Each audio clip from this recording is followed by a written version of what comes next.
Hello everyone, welcome back. I hope आप सब लोग ठीक हैं और आपने पुरानी जो वीडियोस हैं उनको आप रिवाइज कर लिया है, उनके नोट्स प्रिपेयर कर लिए हैं, उनको अच्छे से पढ़ लिया है, क्योंकि ये ग्रामर की सीरीज़ हमारी चल रही है। और आज हमारी ग्रामर की सीरीज़ में हम टेंस पढ़ने वाले हैं। टेंस एक ऐसा चैप्टर है जो आपकी ग्रामर की, देखो दोनों तरीके से ये बहुत ज़्यादा इंपॉर्टेंट है। दो तरीके क्या, आपका स्पोकन के पर्पज़ से भी और आपका कॉम्पिटेटिव के पर्पज़ से भी। अगर आपको टेंस बहुत अच्छे से आता है, ईच एंड एवरीथिंग आपको डिटेल में आती है, तो आप बहुत अच्छे से कर जाएंगे। इसीलिए प्लीज़ मेरा आपसे स्पेशल रिक्वेस्ट है कि आप टेंस के ऊपर अपना ध्यान दीजिए, नोट्स बनाइए। जैसा मैंने पहले भी कहा था, नोट्स आपको तुरंत नहीं बनाने होते, पहले समझना होता है।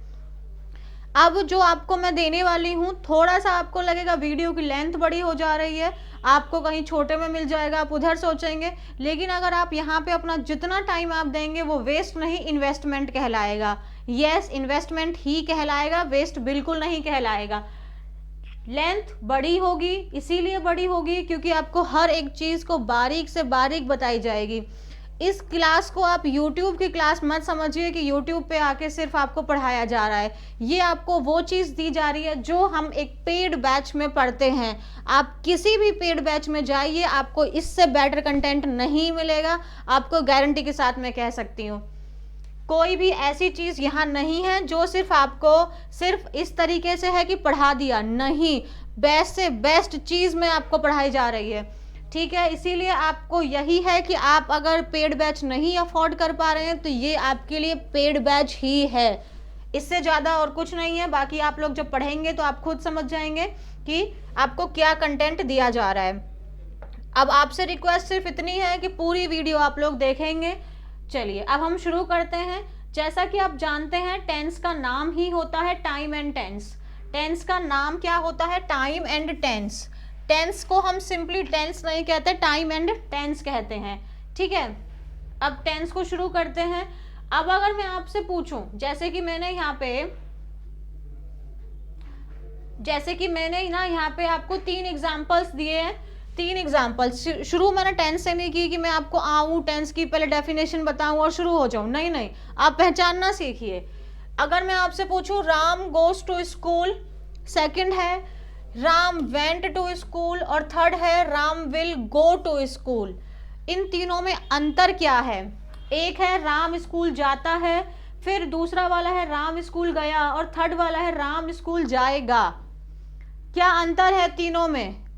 आप किसके थ्रू बता सकते हैं कि तीनों में कुछ बदलाव है? आप देख रहे हैं राम राम राम सेम है, टू सेम है, स्कूल सेम है। अंतर सिर्फ आपके इनकी वर्ब की फॉर्म्स में है, अंतर सिर्फ और सिर्फ वर्ब में है। ये वाला आपने वर्ब देखा तो आपने कहा कि ये मेरा प्रेजेंट टेंस है, ये वाला आपने देखा यहाँ पे वेंट है, वर्ब की सेकंड फॉर्म है, आपने बोला ये मेरा पास्ट टेंस है। यहाँ पे आपने विल देखा और विल के साथ में गो यानी वर्ब की फर्स्ट फॉर्म देखी, तो ये आपका कौन सा टेंस हुआ? ये हमारा फ्यूचर का टेंस है। आई होप आप इतना समझे। आपने सिर्फ वर्ब की फॉर्म से पहचाना कि हमारा कौन सा टेंस है, यानी कि टेंस पढ़ने के लिए वर्ब का आना, वर्ब के बारे में पता होना तो बहुत इंपॉर्टेंट है। ठीक है, आप देख पा रहे हैं, आप दोबारा इस चीज़ पे फोकस कीजिए कि अगर मैं बोलूँ आप इनको पहचानिए कि ये तीनों कौन सी कैटेगरी में आते हैं। आपको देखेंगे Ram same, two same, school same. अंतर कहाँ? गोज में, वेंट में, विल गो में। गोज आपका प्रेजेंट फॉर्म है वर्ब का, आपने कहा पहला वाला टेंस मेरा प्रेजेंट में है। सेकंड में देखा वेंट मेरा सेकंड फॉर्म है, तो आपने कहा ये मेरा पास्ट में है। विल हम फ्यूचर के लिए लगाते हैं, तो ये मेरा फ्यूचर में है। सिर्फ आप वर्ब के ऊपर फोकस करने के साथ में ही आप कह सकते हैं कि मेरे टेंस कौन से हैं, किस काल की बात चल रही है। यानी कि अगर मुझे टेंस समझना है तो वर्ब को समझना पड़ेगा। अब फिर टेंस की डेफिनेशन क्या होती है, परिभाषा क्या है टेंस की? टेंस की डेफिनेशन होती है a set of verb forms, यानी कि वर्ब के फॉर्म्स में ही बदलाव आता है, वर्ब के फॉर्म्स को के थ्रू ही हम टेंस पढ़ते हैं। अब जो हमारी वर्ब्स हैं वो आपको क्या बताती है? एक्शन बताती है। देखो उन्हीं के थ्रू बदलाव आता है। आपकी वर्ब के थ्रू ही बदलाव आता है और आप वर्ब के थ्रू ही बता पाते हैं कि टेंस पास्ट का है यानी भूतकाल का है, प्रेजेंट का है यानी वर्तमान काल का है, कि फ्यूचर का है या भविष्य काल का है। आज हम कौन से टेंस पे अब आगे और पढ़ते हैं, इसी चीज में आगे देखते हैं। आगे आप देखेंगे, आगे जब आप देखेंगे कि हमारे जो टेंस टोटल कितने प्रकार के हुए, 12 टोटल कितने हो गए, 12। 12 कैसे, देखिए 3 है पास्ट प्रेजेंट फ्यूचर, ये 3 हुए। और हर एक का अगर मैं बात बोलूं, प्रेजेंट के खुद के 4 होते हैं, फ्यूचर के खुद के 4 होते हैं और पास्ट के खुद के 4 होते हैं। टोटल मिला के आपके 12 होते हैं, टोटल मिलाकर 12। जैसे पास्ट प्रेजेंट फ्यूचर का इंडेफिनेट आप बोलेंगे प्रेजेंट इंडेफिनेट, या इसको सिंपल भी बोलते हैं, सिंपल प्रेजेंट बोलो, सिंपल पास्ट बोलो या सिंपल फ्यूचर बोलो। फिर आपका past continuous, present continuous, future continuous. फिर आपका past perfect, present perfect, future perfect, या आपका देखो यहाँ पे हो जाएगा हमारा परफेक्ट कॉन्टिन्यूअस, है ना, परफेक्ट कॉन्टिन्यूअस। तो past perfect continuous, present perfect continuous या फ्यूचर परफेक्ट कॉन्टिन्यूअस। इतनी बात समझ में आ गई? आपको समझ में आया कि टोटल हमें कितना काइंड पढ़ना होगा, टेंस को हमें टोटल 12 पढ़ना होगा। ठीक है, एक एक को बहुत डिटेल में पढ़ाने वाली हूँ, एकदम बारीकी के साथ में। आप यकीन मानिए एक बार जब आप ये कर लेंगे ना, तो आपको टेंस में कभी जिंदगी में प्रॉब्लम नहीं आएगी। आप स्कूल हैं या आप कंपटीशन की प्रिपेयर कर रहे हैं, ध्यान से वीडियो को देखते जाइए। आगे आज जो हम डिटेल में डिस्कस करेंगे वो है हमारा प्रेजेंट इंडेफिनेट, यानी कि हमारा सिंपल प्रेजेंट टेंस। अच्छा, आज हम ये वाला डिस्कस करेंगे, पूरा का पूरा सिंपल प्रेजेंट टेंस आज हम कवर करेंगे। इसको हिंदी में बोलते हैं सामान्य वर्तमान काल। ठीक है, अब इसकी पहचान क्या होती है? देखिए, पहचान मैं आपको बताऊं, कंपटीशन लेवल पे पहचान आपकी मदद नहीं करती है, लेकिन अगर आप पहली बार पढ़ रहे हैं तो बेसिक आपको पता होना चाहिए। अगर मैं बोलूंगी तो पहचान होती है कि इन वाक्यों के अंत में ता है, जैसे कि राम स्कूल जाता है, ता है आ गया, है ना, ता हूं, ती है, ते है, इन आदि शब्द पाए जाते हैं और उसको हम कह देंगे कि हमारा प्रेजेंट इंडेफिनेट में। एग्जाम्पल दिए हुए हैं, ता है, राम स्कूल जाता है, गीता एक मधुर गीत गाती है, तुम स्कूल जाते हो, क्या वह किताब पढ़ता है, ये वाला देखो, जाता है, गाती है, जाते हो, पढ़ता है, ये आपके क्या हैं, सारे के सारे हमारे प्रेजेंट इंडेफिनिट टेंस हैं।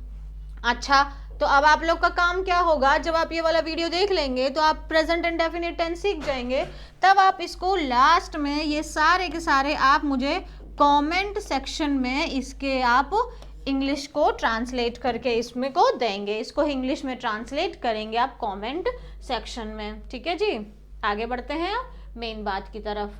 अब हम देखो हमारा पहला टेंस है, अब हम जैसे हमने पढ़ा पहला टेंस हमारा प्रेजेंट इंडेफिनिट है, तो अब हमने उतना जान लिया, पहचान उसकी जान ली। अब आते हैं मेन मुद्दे पे। अगर देखो उसका स्ट्रक्चर हम एफर्मेटिव में बना सकते हैं, एफर्मेटिव का मतलब हुआ सकारात्मक। अगर हम एफर्मेटिव में उसका स्ट्रक्चर बनाएंगे तो जो हमारा सब्जेक्ट है, देखिए ये जो होती है वर्ब, ये हमारी सब्जेक्ट के अकॉर्डिंग आएगी, वर्ब डिफर करेगी सब्जेक्ट के अकॉर्डिंग। अगर हमारा सब्जेक्ट क्या है, सिंगुलर, देखिए अगर हमारा सब्जेक्ट क्या है, सिंगुलर, यानी कि वहां पे क्या आएगा, ही। सब्जेक्ट अगर सिंगुलर का मतलब क्या हुआ है, सब्जेक्ट हमारा अगर ही है, शी है, इट है, या किसी भी इंडिविजुअल पर्सन का नाम है। हाँ, जैसे कि मान लीजिए नाम है आपका राम, श्याम, गीता, अनीता, ऐसे नाम हैं, वहां पे हमारा सब्जेक्ट सिंगुलर कहलाता है।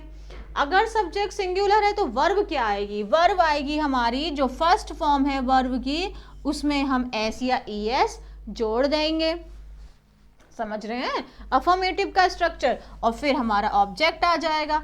मैं दोबारा बताती हूँ, हमारा सब्जेक्ट आया, सब्जेक्ट डिफर करता है। अगर आपका सब्जेक्ट है सिंगुलर, सिंगुलर मेरे साथ बोलिए, ही, शी, इट, हाँ, और किसी भी इंडिविजुअल पर्सन का नेम, वहां पे हमारी वर्ब कौन सी आएगी, वर्ब की फर्स्ट फॉर्म में हम एस या ई एस जोड़ देंगे और हमारा बाद में ऑब्जेक्ट आ जाएगा।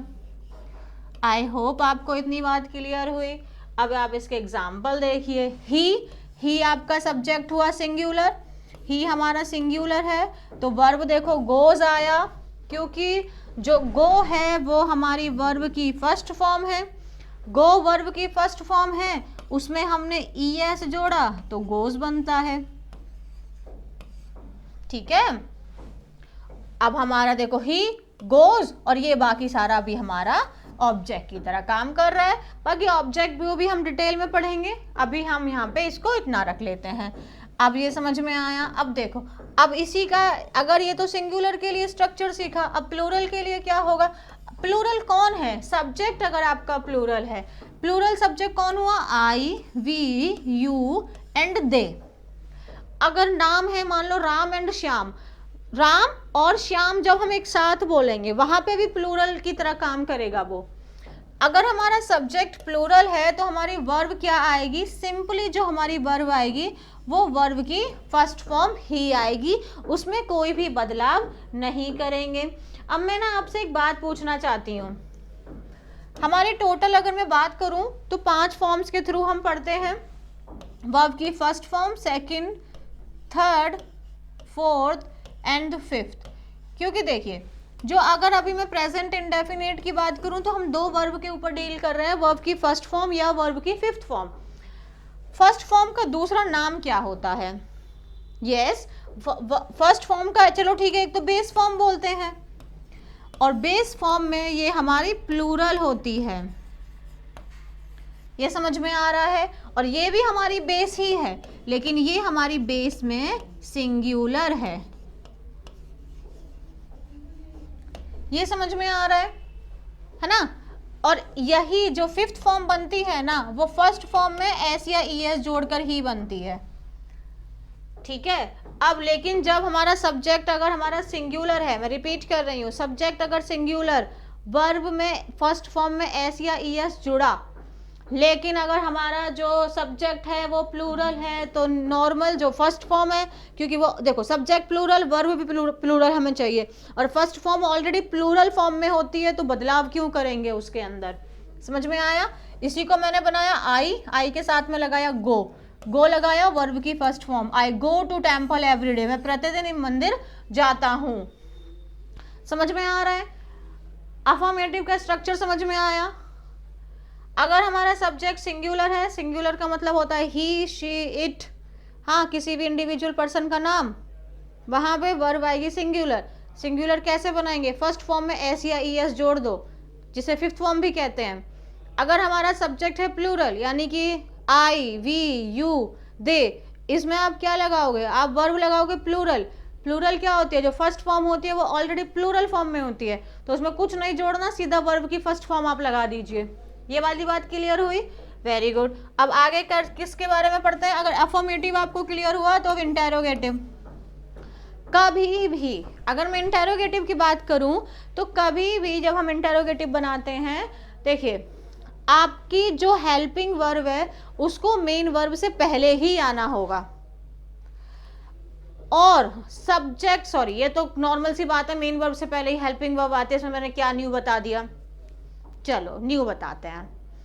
जो सब्जेक्ट से पहले आपकी हेल्पिंग वर्ब आती है, ठीक है, मेन वर्ब से पहले तो हेल्पिंग वर्ब हमेशा ही आती है, हर टेंस में आती है, वो क्या इंटेरोगेटिव और क्या अफर्मेटिव। मेन बात है इंटेरोगेटिव की कि जो सब्जेक्ट से पहले आपका आता है हेल्पिंग वर्ब। अगर डब्ल्यू एच है तो डब्ल्यू एच आएगा, फिर आपका हेल्पिंग वर्ब आएगा, फिर सब्जेक्ट आएगा और मेन वर्ब आएगा। अब देखिए, अगर इंटेरोगेटिव सेंटेंसेस की बात करें, इनकी पहचान वही है कि हेल्पिंग वर्ब जो है हमारी सब्जेक्ट से पहले आना, हेल्पिंग वर्ब का सब्जेक्ट से पहले आना। अच्छा, प्रेजेंट इंडेफिनिट में आपकी हेल्पिंग वर्ब कौन कौन होती हैं। प्रेजेंट इंडेफिनिट में आपकी हेल्पिंग वर्ब होती है डू या डज। प्लीज इस बात को ध्यान रखिए, आपका इंडेफिनेट में, प्रेजेंट इंडेफिनेट में हम इंटेरोगेटिव फॉर्म में या नेगेटिव फॉर्म में जब हम बनाते हैं तो वहां पे हमारी हेल्पिंग वर्ब डू या डज ही होती है। ठीक है। अब मैंने बोला हेल्पिंग वर्ब को सब्जेक्ट से पहले आना होता है, तभी वो इंटेरोगेटिव कहलाता है।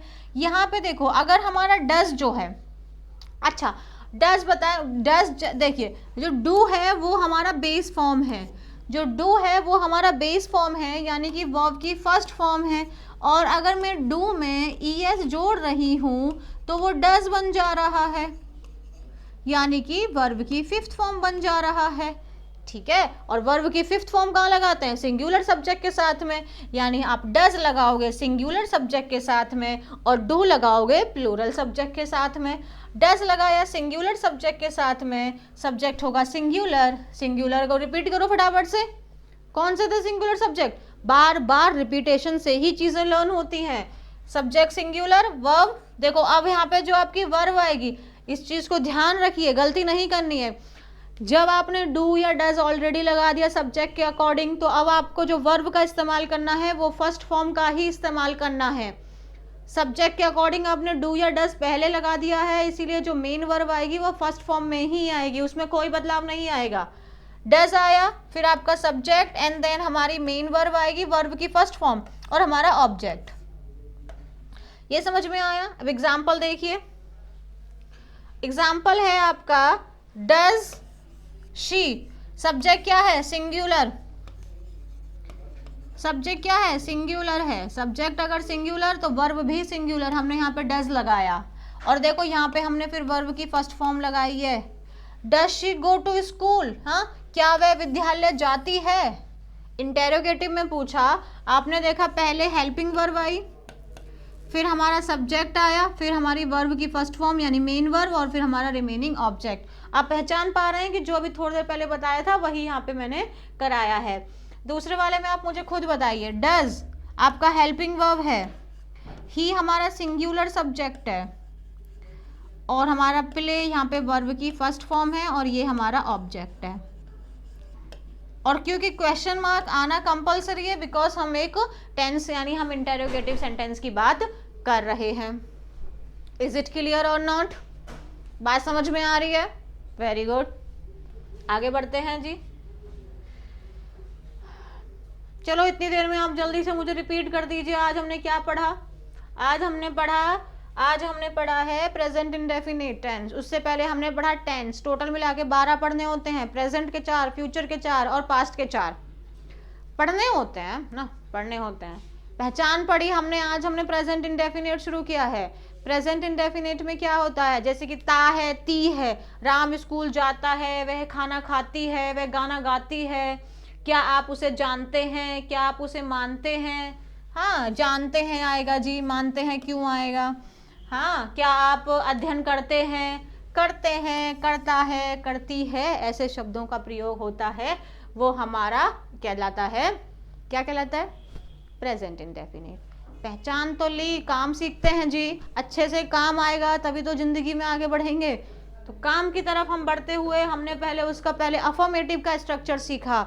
अफर्मेटिव में सीखा सब्जेक्ट के हिसाब से वर्ब आएगी, subject singular, verb singular. Subject अगर ही शी इट है, वर्ब आएगी फर्स्ट फॉर्म के साथ ईएस जुड़कर। सब्जेक्ट प्लूरल है, आई वी यू दे है, सब्जेक्ट आएगी सिर्फ फर्स्ट फॉर्म के साथ जुड़कर, सिर्फ फर्स्ट फॉर्म आएगी। अगर हम अब सेकंड स्ट्रक्चर पर बढ़े, इंटेरोगेटिव का, क्वेश्चन पूछ रहे हैं आप, प्रश्नवाचक है, अगर आप प्रश्न पूछ रहे हैं तो हेल्पिंग वर्ब आपको चाहिए, क्योंकि आप इंटेरोगेटिव की पहचान ही डू या डज, हेल्पिंग वर्ब होती है। अब इसमें जो आपकी प्रेजेंट इंडेफिनिट में हेल्पिंग वर्ब होती है आपकी डू या डज। इस चीज़ को आप अपने ना बांध लीजिए, दिमाग में फिट कर लीजिए। डू या डज आप हेल्पिंग वर्ब होती है हमारी प्रेजेंट इंडेफिनिट टेंस की, और इसका इस्तेमाल ही होता है इंटेरोगेटिव में या नेगेटिव सेंटेंसेस ऑफ प्रेजेंट के। समझ में आ रहा है ना? अच्छा, ये वाला क्लियर हो गया। अब हम क्या पढ़ेंगे आगे? देखो, इसका ही प्लूरल किसका दे रखा है? ये हमारा प्लूरल है। ये सही है क्या? आप मुझे बताइए, क्या ये सही है? यहाँ पे जो डज का प्रयोग है, इसको मैं अगर एरर की तरह दूं आपको, तो आप मुझे बताइए कि पहला वाला सही है कि गलत है। कुछ बच्चे सही और कुछ गलत कह रहे हैं, तो ये हमारा गलत है जी, क्योंकि यहाँ पे ये सब्जेक्ट हमारा यू है और यू हमारा प्लूरल सब्जेक्ट है। अगर यू प्लूरल सब्जेक्ट है तो हमने डज क्यों लगाया, यानी कि डू के साथ में ईएस क्यों जोड़ा? हमको सिंपल वर्ब की फर्स्ट फॉर्म चाहिए डू। सेम ऐसे यहाँ पे है जी वी हमारा सब्जेक्ट क्या है, वी हमारा प्लूरल सब्जेक्ट है, वर्ब हमें प्लूरल चाहिए, तो प्लूरल चाहिए तो डू आएगा। ये होगा डू वी स्टडी वेल, क्या हम अच्छी तरह से अध्ययन करते हैं, डू आएगा, डज नहीं आएगा। ये आपका टेस्ट था, कितने बच्चे पास हुए, हाँ 50% ही पास हुए हैं। हिंदी में तो सही है भाई, हिंदी में क्या गड़बड़ी है, हिंदी में कोई गड़बड़ी नहीं है, गड़बड़ी थी इसकी इंग्लिश में। क्यों गड़बड़ी थी, क्योंकि भाई हमारा सब्जेक्ट था प्लूरल, वर्ब आएगा प्लूरल तो डू आएगा, डज नहीं आएगा। सब्जेक्ट था प्लूरल, वर्ब आएगा प्लूरल, डू आएगा, डज नहीं आएगा। अब आप देखिए वर्ब की फर्स्ट फॉर्म ही यूज हो रही है। यहाँ पे देखा था कि नहीं देखा था, देखो इसमें देखो यहाँ पे शी है, ही है, फिर हमारा डज यहाँ पे एकदम सही है ये, लेकिन हमारी वर्ब की तो फर्स्ट फॉर्म ही यूज हो रही है। ये वाली बात क्लियर हो रही है आप लोग को, चलिए वेरी गुड। अब हम इसके नेगेटिव की तरफ बढ़ते हैं। अगर हमें इसका ही नेगेटिव बनाना हो तब हम कैसे बनाएंगे, देखिए आप नेगेटिव बना रहे हैं, इंटेरोगेटिव नेगेटिव नहीं, वो एक अलग बात है। जब आप सिर्फ नेगेटिव बना रहे हैं तो सब्जेक्ट तो आगे ही आएगा ना, अगर सब्जेक्ट आगे आएगा तो अब आपको देखो मैंने कहा था हेल्पिंग वर्ब के रूप में आपको डू या डज का इस्तेमाल करना है। अब आप देखो डज को आप इस्तेमाल करोगे सिंगुलर सब्जेक्ट के साथ में और डू को आप यूज करोगे प्लूरल सब्जेक्ट के साथ में, समझ में आ रहा है। डज हमने इस्तेमाल किया क्यों, क्योंकि हमारा सब्जेक्ट है सिंगुलर, हाँ, और हम डू इस्तेमाल करेंगे जब हमारा सब्जेक्ट होगा प्लूरल। अच्छा अब देखो शी हमारा सब्जेक्ट है, डज आपका आ गया डज, फिर यहाँ पे नॉट और फिर यहाँ पे हमारी मेन वर्ब, वर्ब की फर्स्ट फॉर्म। देखिए जैसे कि अगर आप अफर्मेटिव में बना रहे हैं तो जब आपकी जो वर्ब आ रही है वो सिंगुलर प्लूरल के अकॉर्डिंग एस या ई एस जुड़ रहा है, लेकिन जब आप उसको इंटेरोगेटिव नेगेटिव या नेगेटिव इंटेरोगेटिव नेगेटिव में बनाएंगे तो आपकी वर्ब की तो फर्स्ट फॉर्म ही आएगी, हेल्पिंग वर्ब के रूप में डू या डज बदलेगा सब्जेक्ट के फॉर्म्स में, ठीक है, जो अकॉर्डिंग टू सब्जेक्ट होगा वो। फिर डज आया, फिर नॉट आया, फिर गो आया, फिर स्कूल आया, टू स्कूल। ही देखो आपका सब्जेक्ट है, सब्जेक्ट सिंगुलर है तो वर्ब आई हमारी डज।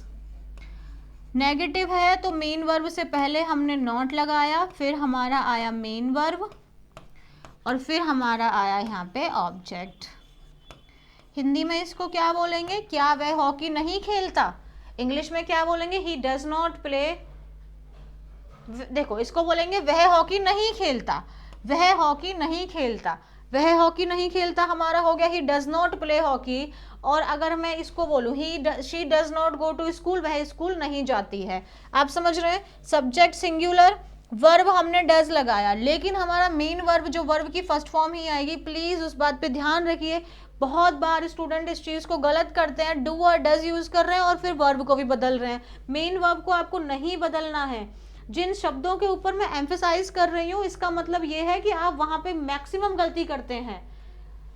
अब देखो सब्जेक्ट अगर हमारा क्या है, प्लूरल है, आपको प्लूरल याद है ना, प्लूरल क्या थे, आई वी यू दे, ठीक है। अगर सब्जेक्ट प्लूरल है तो मैंने डू लगाया, यानी कि ये देखो ऑलरेडी डू है ना, और यहाँ पे फिर वर्ब की फर्स्ट फॉर्म आएगी, और देखो फर्स्ट फॉर्म से मेन वर्ब से पहले हमारा नॉट आता है। Is it clear, main verb से पहले हमारा नॉट आ गया। देखो वी हमारा सब्जेक्ट है प्लूरल, वी हमारा सब्जेक्ट है प्लूरल, यहाँ पे फिर हमने डू लगाया, फिर हमने यहाँ पे वर्ब की फर्स्ट फॉर्म लगाई और हेल्पिंग वर्ब और मेन वर्ब के बीच में हमारा नॉट आ गया। Is it clear, we do not go there, हम वहां नहीं जाते। I do not drink milk, मैं दूध नहीं पीता। अच्छा आपको पता है आई के साथ में ना एक्सेप्शन चलता है, उसको मैं अभी आगे किसी वीडियो में डिस्कस करूंगी आई के एक्सेप्शन को। अभी हम इसे यहाँ पे रहने देते हैं कि आई के साथ में भी हमने कौन सी वर्ब लगानी है, प्लूरल वर्ब लगानी है, दैट इज डू लगाया हमने यहाँ पे, ठीक है। अच्छा अब हम कौन सा करते हैं, इसका फोर्थ स्ट्रक्चर की तरफ बढ़ते हैं and that is interrogative negative. अगर देखो आपको इंटेरोगेटिव आ गया, नेगेटिव आ गया, तो अब क्या बड़ी बात है, देखिए इंटेरोगेटिव की पहचान होती है कि उसकी हेल्पिंग वर्ब को सब्जेक्ट से पहले आना पड़ेगा। नेगेटिव की पहचान होती है कि सेंटेंस में नॉट का प्रयोग होगा। अगर नेगेटिव इंटेरोगेटिव होगा यस। अगर आपका इंटेरोगेटिव नेगेटिव होगा यानी कि उसमें सब्जेक्ट से पहले हेल्पिंग वर्ब आएगी, ओके, और नॉट का भी प्रयोग होगा। सिंपल। देखते हैं, अगर डू या डज आएगा सब्जेक्ट के अकॉर्डिंग, सब्जेक्ट सिंगुलर डज आएगा, सब्जेक्ट प्लूरल डू आएगा। देखिए, सब्जेक्ट से पहले हमने हेल्पिंग वर्ब लगा दी, फिर हमने नॉट, हमने आज सीखा था अभी, जब हमारी जो नॉट आता है वो मेन वर्ब से पहले आता है, तो हमने मेन वर्ब से पहले नॉट का प्रयोग कर लिया और हमने ऑब्जेक्ट लगा लिया। यहाँ पे हमारा क्वेश्चन मार्क भी आएगा। Is it clear? अब स्ट्रक्चर दोबारा इसको एग्जाम्पल के थ्रू समझते हैं, बिकॉज एग्जाम्पल के थ्रू हम बेटर वे में समझते हैं। So does she not go to school, क्या वह स्कूल नहीं जाती है। Do we not play hockey well, क्या हम हॉकी अच्छा नहीं खेलते हैं। अच्छा देखिए, शी जो है हमारा सिंगुलर सब्जेक्ट है तो हमने डज लगाया, वर्ब की तो फर्स्ट फॉर्म ही है दोनों में, ठीक है, और नॉट हमारा यहाँ पे मेन वर्ब से पहले आ रहा है। वी हमारा प्लूरल सब्जेक्ट है तो इसलिए हमने यहाँ पे डू लगाया। Is it clear? I hope आप समझ पा रहे हैं। अब देखिए, अब हमें आगे क्या पढ़ना है। अब हमें पढ़ना है इसके यूजेस। अभी तक मैंने आपको स्ट्रक्चर्स पढ़ाए थे, अब मैं आपको इसके यूजेस पढ़ाऊंगी। मैंने आपको बोला कि आज आपको लेवल अप करके ही मिलने वाला है, लेवल डाउन करके नहीं। अब हम पढ़ रहे हैं uses of simple present tense. Present tense इस्तेमाल कहाँ कहाँ होता है। अब अगर आपको मैं बोलूँ हैबिचुअल या repeated actions of present. Habitual मतलब जो हमारी आदतें होती हैं, हमारी आदत, हैबिचुअल जो हम हैबिट जिसे बोलते हैं, आदत बोलते हैं। रिपीटेड मतलब बार बार हमारा जो एक्शन होता है प्रेजेंट का, उसमें हम यूज़ करते हैं सिंपल प्रेजेंट टेंस। एग्जाम्पल आपके सामने दे रखा है, मेरी माँ रोज मंदिर जाती है। रोज मंदिर जाती है ना, डेली जाती है, उनकी हैबिट है मंदिर जाना। दैट मीन्स ये उनका रिपीटेड एक्शन है। यहाँ पे हम यूज करेंगे अपना सिंपल प्रेजेंट टेंस। हिंदी में देखो, वह यहाँ रात में कभी नहीं आता, यानी कि वो यहाँ कभी भी नहीं आता है। यहाँ पर भी हम अपना यूज करेंगे सिंपल प्रेजेंट टेंस। इसको इंग्लिश में बोलेंगे he never, never comes here at night. Never मतलब कभी नहीं, वह कभी भी यहाँ पे नहीं आता, कब किसी भी रात वो यहाँ नहीं आता है, यानी वह यहाँ रात में कभी नहीं आता है। He never comes here at night, रात में वो यहाँ कभी नहीं आता है। अच्छा मैं एक बात आपसे पूछूं, देखो ही कम्स आया है ना, कम्स यहाँ पे हमारी वर्ब है ना, तो देखो ही क्या है, सिंगुलर है, ही सिंगुलर है, तो आप देख रहे हो कम प्लस एस या ई एस जोड़ा, यानी एस जोड़ा था। आप समझ रहे हो? अच्छा हम यूज पढ़ रहे हैं, लेकिन जो अभी स्ट्रक्चर सीखा है वो भी यहाँ इम्प्लीमेंट करते हुए चलेंगे। अच्छा अब देखते हैं, अब ना हमको पहचानना आना चाहिए। हम उन शब्दों को सीखेंगे जो शब्द हमारे हैबिचुअल या रिपीटेड एक्शंस को बताते हैं। अभी हम वो शब्द सीखेंगे जो हमें हैबिचुअल और रिपीटेड एक्शंस बताते हैं। अगर आपको सेंटेंस में ये शब्द मिलते हैं तो आप बहुत आसानी से पहचान पाएंगे। अब उन शब्दों को पहचानने के लिए जानना भी जरूरी है। किसी चीज़ को जब आप जानेंगे नहीं तो आप उसको पहचानेंगे कैसे, ठीक है, कम से कम एक बार तो गो थ्रू होना ही पड़ेगा। अब हम वो शब्द पढ़ेंगे जो हमें हैबिचुअल एक्शंस के बारे में बताते हैं, जैसे कि एवरीडे, एवरीडे यानी कि हर दिन या प्रत्येक दिन। एवरी नाइट यानी हर रात। एवरी मंथ प्रत्येक महीना। एवरी ईयर प्रत्येक साल। एवरी इवनिंग प्रत्येक शाम। एवरी मॉर्निंग प्रत्येक सुबह, डेली रोज। सेल्डम कभी कभी। नेवर कभी नहीं। इनमें डिफरेंस होता है। सेल्डम आप बोल रहे हैं यानी कि कभी कभी आप वो काम करते हैं, आप नेवर बोल रहे हैं मतलब आप वो काम कभी भी नहीं करते हैं। ओकेजनली, ओकेजनली मतलब बार बार नहीं, बार बार क्यों बोलेंगे, ओकेजनली भी हमारा कभी कभी ही होता है। देखिए आप कहते हैं ना मैं ओकेजनली ही करता हूँ, यानी कि आप कभी कभी करते हैं ना, हमेशा हमेशा नहीं करते हैं। जैसे कि हम अपने फ्रेंड से मिलते हैं, ओकेजन्स पे मिलते हैं, तो कभी कभी मिलते हैं। फ्रीक्वेंटली, फ्रीक्वेंटली का मतलब बार बार होता है। ऑफन का मतलब बार बार होता है। यूजुअली, जनरली, फ्रीक्वेंटली, ऑफन, ये वाले शब्द हमारे आप आपस में एक दूसरे के काइंड ऑफ सिनोनिम्स होते हैं। एक बार रिवाइज कर लेते हैं। Every day, every night, every month, every week, every year, हाँ, every morning, every night, every evening, ये शब्द हो गए। अब डेली, शेल्डम, शेल्डम का मतलब कभी कभार। नेवर, नेवल का मतलब कभी भी नहीं, यूजुअली, यूजुअली मतलब आमतौर पर, जनरली का मतलब आमतौर पर, फ्रीक्वेंटली का मतलब आमतौर पर होता है, ऑफन का मतलब आमतौर पर होता है, ठीक है, अक्सर जिसे कहते हैं। और देखो और कौन से शब्द हैं जो हमारे इसके रिपीटेड एक्शंस बताते हैं, वंस अ डे, दिन में एक बार, वंस अ वीक, वीक में एक बार, वंस अ मंथ, महीने में एक बार, ठीक है, यानी दिन में एक बार, सप्ताह में एक बार, महीना में एक बार। अब same as twice a day, दिन में 2 बार, सप्ताह में 2 बार, साल में 2 बार, महीने में 2 बार। हार्डली, हार्डली मतलब मुश्किल से। रेयरली, रेयरली मतलब शायद ही कभी, है ना। और स्कैर्सली का मतलब भी शायद ही, स्कैर्सली का मतलब भी शायद ही, यानी ये तीनों भी काइंड ऑफ सिनोनिम्स ही हो गए एक दूसरे के, कह सकते हैं। हार्डली, रेयरली, स्कैर्सली, ये तीनों भी आपस में सिनोनिम्स हो गए एक दूसरे के, और ये वो शब्द हैं हमारे जो हमारे हैबिचुअल या रिपीटेड एक्शंस बताते हैं। अच्छा, एक शब्द है यहाँ पे ऑलवेज। मैंने ऑलवेज का इस्तेमाल यहाँ पे इसलिए नहीं किया है क्योंकि ऑलवेज का ना हम सिर्फ ऐसा नहीं कह सकते कि अगर आपको ऑलवेज दिखाई दे रहा है तो वहाँ पे आप प्रेजेंट इंडेफिनिट लगा दीजिए। नहीं नहीं, ऑलवेज का एक थोड़ा सा अलग भी सिनेरियो हो जाता है जो हमारा प्रेजेंट कॉन्टिन्यूस की तरफ भी लेके जाता है। वो कब लेके जाता है ये भी हम कवर करेंगे। अभी आगे बढ़ते हैं। देखो अब जैसे आपको एग्जाम्पल दिया हुआ है, she rarely goes out for a walk on Sunday. Rarely का मतलब मुश्किल से। देखो शी हमारा सब्जेक्ट सिंगुलर है, इसलिए हमने यहाँ पे गो, गो हमारी फर्स्ट फॉर्म होती है, उसमें हमने ईएस जोड़ा यानी गोज बनाया उसको। क्यों? क्योंकि हमने पढ़ा था कि जब सब्जेक्ट सिंगुलर होता है तो वर्ब की फर्स्ट फॉर्म में एस या ईएस जोड़ा जाता है। अब देखो रेयरली मुश्किल से, she rarely goes out for a walk on Sunday, यानी कि वह मुश्किल से ही संडे के दिन वॉक पर जाती है। ये वाला हुआ। देखो आपका रेयरली यूज हो रखा है, हमने यहाँ पे सिंपल प्रेजेंट टेंस यूज किया है।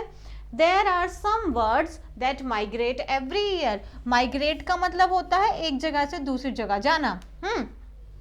देयर आर सम वर्ड्स मतलब ऐसे कुछ वर्ड्स हैं जो हर साल माइग्रेट करते हैं, यानी हर साल अपने प्लेस को चेंज करते हैं। एवरी ईयर, एवरी ईयर हमारा एक वर्ड था जो हमारा हैबिचुअल एक्शंस को बता रहा है, हैबिचुअल एक्शंस को बता रहा है, इसीलिए देखिए हमने यहाँ पे क्या यूज किया है, सिंपल प्रेजेंट टेंस। आगे पढ़ते हैं, आगे की तरफ देखते हैं इसके सेकंड यूज की तरफ। सेकंड यूज क्या है इसका? सेकंड यूज होता है इसका यूनिवर्सल ट्रुथ की तरफ, जहां पे आपके यूनिवर्सल ट्रुथ या फैक्ट्स बताए जाते हैं, वहां पे भी हम सिंपल प्रेजेंट टेंस का इस्तेमाल करते हैं। यूनिवर्सल ट्रुथ का मतलब वो होता है जो बात पहले सच थी, अभी सच है और हर जगह सच है। यूनिवर्स मतलब पूरा ब्रह्मांड, तो पूरे ब्रह्मांड में वो बात सच है। Is it clear? एवरीवेयर आपकी बात क्लियर है, हर बाहर जगह वो सेम कॉन्सेप्ट लगेगा। जैसे कि अब जो सन है वो कहाँ से, हमारा सन कहाँ से उगता है? ईस्ट से उगता है। This is the universal truth. अब देखिए जो हमारा सन है ये हमारा सिंगुलर है, सन हमारा सिंगुलर, इसलिए हमने राइजेस यानी कि राइज में एस जोड़ा जो राइजेस बना, यानी कि सिंगुलर सब्जेक्ट के साथ हमने सिंगुलर वर्ब का इस्तेमाल किया। जो पानी है वो 100 डिग्री सेल्सियस पे क्या हो जाता है? उबलने लग जाता है ना, उबलता है। 100 डिग्री सेल्सियस पे जो हमारा पानी है वो उबलता है, यानी कि जो वाटर है वो बॉइल्स करता है। देखिए वाटर सिंगुलर, तो हमारी वर्ब भी हमने सिंगुलर यूज की है। अच्छा अब देखिए हम जनरली मिस्टेक कर जाते हैं। देखो अब जैसे कि मैंने यहाँ पे प्लांट्स लिखा है, प्लांट्स क्योंकि मेरा प्लूरल है, प्लांट्स मेरा प्लूरल हुआ, तो जो मेरी वर्ब आई वो भी मैंने प्लूरल लगाई, यानी कि सिंपली फर्स्ट फॉर्म लगा दी। अगर मैं इसी को ऐसे लिखूं प्लांट, अगर मैं इसको प्लांट बना दूं, प्लांट्स का हटा के प्लांट, अब मैं यहाँ पे गिब्स लगाऊंगी। Is it clear? बहुत माइनर चीजें होती हैं जिसके ऊपर हमें ध्यान देना पड़ता है। Plant gives us oxygen, plant बोलोगे तो गिव्स बोलोगे, प्लांट्स बोलोगे तो आप गिव बोलोगे। समझ में आ रहा है? देखो ये सिंगुलर तो ये सिंगुलर, सब्जेक्ट सिंगुलर तो वर्ब सिंगुलर, सब्जेक्ट प्लूरल तो वर्ब प्लूरल। प्लीज इस बात पे ध्यान, खासा ध्यान रखा जाए। थर्ड कहाँ यूज होता है, जो हमारे एक्शंस, फ्यूचर के एक्शंस क्या हो, फिक्स्ड हो। देखो जनरली फिक्स्ड एक्शंस, अब मैं ये नहीं कह सकती कि मेरे और आपके जो एक्शंस हैं, मान लो आपने कोई प्लान बनाया हुआ है कि आपको वहाँ जाना है, बहुत लंबे समय से आपने प्लान बना लिया, लेकिन उसके ना होने के भी चांसेस होते हैं। तो फिक्स्ड एक्शन जनरली जैसे हमारे जो हायर ऑफिशियल्स हो गए, हमारे पीएम सीएम हो गए, हमारी बड़ी बड़ी जिनके जनरली जो प्लान्स बनते हैं वो पूरी कंट्री पे उनका असर पड़ता है, वहाँ पे हम बिना किसी प्रॉब्लम के, हम फ्यूचर के एक्शंस हैं लेकिन फिर भी हम उसे सिंपल प्रेजेंट टेंस में यूज कर सकते हैं। Is it clear? अगर मैं फ्यूचर की बात करूं तो फ्यूचर का हमारा जो अभी जस्ट जनरली बात कर रहे हैं, सब्जेक्ट के साथ में विल शैल और हमारा वर्ब की फर्स्ट फॉर्म लग जाती है। ठीक है, विल शैल लगा और वर्ब की फर्स्ट फॉर्म लगती है। अब देखो अगर हमारा फ्यूचर का क्या है, वो अगर हमारा फ्यूचर का फिक्स्ड एक्शन है, अगर वो फिक्स्ड एक्शन है तो वहां पर आप उसको फ्यूचर में तो इस्तेमाल कर ही सकते हैं, फ्यूचर का है तो फ्यूचर में तो इस्तेमाल होगा ही होगा, लेकिन अगर वो फिक्स्ड है तो आप उसे प्रेजेंट में भी इस्तेमाल कर सकते हैं, यानी कि आप उसको सिंपल प्रेजेंट टेंस में भी इस्तेमाल कर सकते हैं। Is it clear?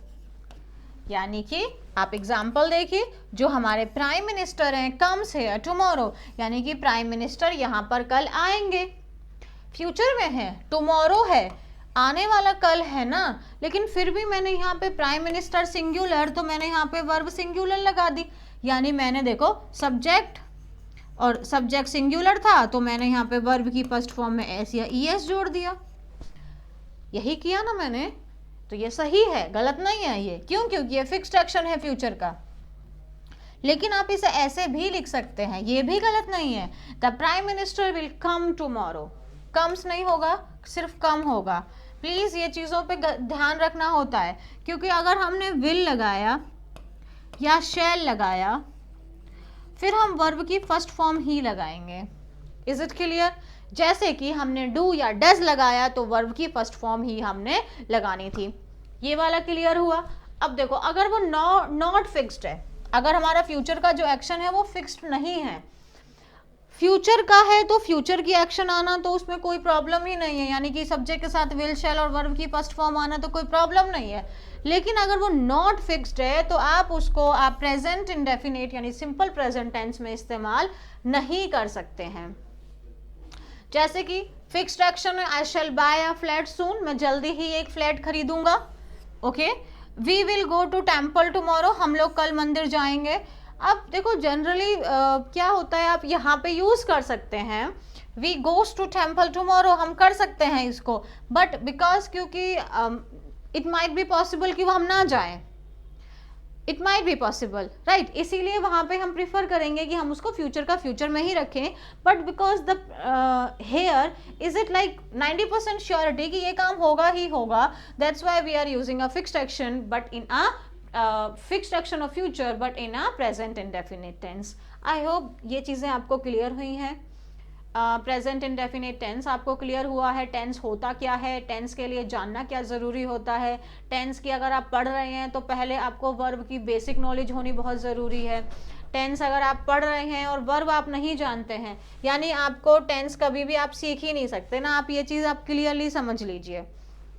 टेंस पढ़ना है, वर्ब पढ़ना पड़ेगा। मैंने शुरुआत ही ये यहाँ से की थी, मैंने शुरुआत ही आपको एग्जाम्पल आपके लिए दिखाए थे ताकि आप ये चीज़ अपने आप रियलाइज़ करें कि मैं ये क्यों बोल रही हूँ। सब कुछ सेम था, राम सेम, टू सेम और स्कूल भी सेम, सिर्फ बदला क्या था, यहाँ पे ये शब्द बदला, यहाँ पे ये शब्द बदला और यहाँ पे ये शब्द बदले। सिर्फ शब्दों के सिर्फ कुछ शब्द यानी कि कुछ जिनको वर्ब कहते हैं वो बदलने से आपका टेंस बदल गया ना, समय बदल गया। देखो ये वाला प्रेजेंट बन गया, ये पास्ट बन गया और ये फ्यूचर बन गया। इसीलिए टेंस को समझने के लिए वर्ब को समझना बहुत जरूरी है। डेफिनेशन होती है सेट ऑफ वर्ब की फॉर्म्स जो हमें एक्शंस बताते हैं, एक्शंस के थ्रू हम बता सकते हैं कि हमारा काल क्या है, प्रेजेंट है, पास्ट है या फ्यूचर है। It's a recap. I hope आपका भी रिकैप हो रहा है। बस फटाफट से प्रेजेंट, पास्ट, फ्यूचर टोटल मिलाकर हमें 12 पढ़ने होते हैं। टोटल मिलाकर हमें 12 पढ़ने होते हैं। आज हमने प्रेजेंट की शुरुआत की है। प्रेजेंट में देखिए पहचान होती है इन शब्दों के अंत में ता है, ती है, ते है लगता है। जैसे एग्जाम्पल्स भी आपको दिए गए, राम स्कूल जाता है, गीता एक मधुर गीत गाती है, तुम स्कूल नहीं जाते हो, क्या वह किताब पढ़ता है। आप देख रहे हैं लास्ट में इनके ता है, गाती है, जाते हैं, पढ़ता है लिखा हुआ है। उसके बाद में हमने डिटेल में इसका स्ट्रक्चर सीखा। Not only one structure, all the 4 structures.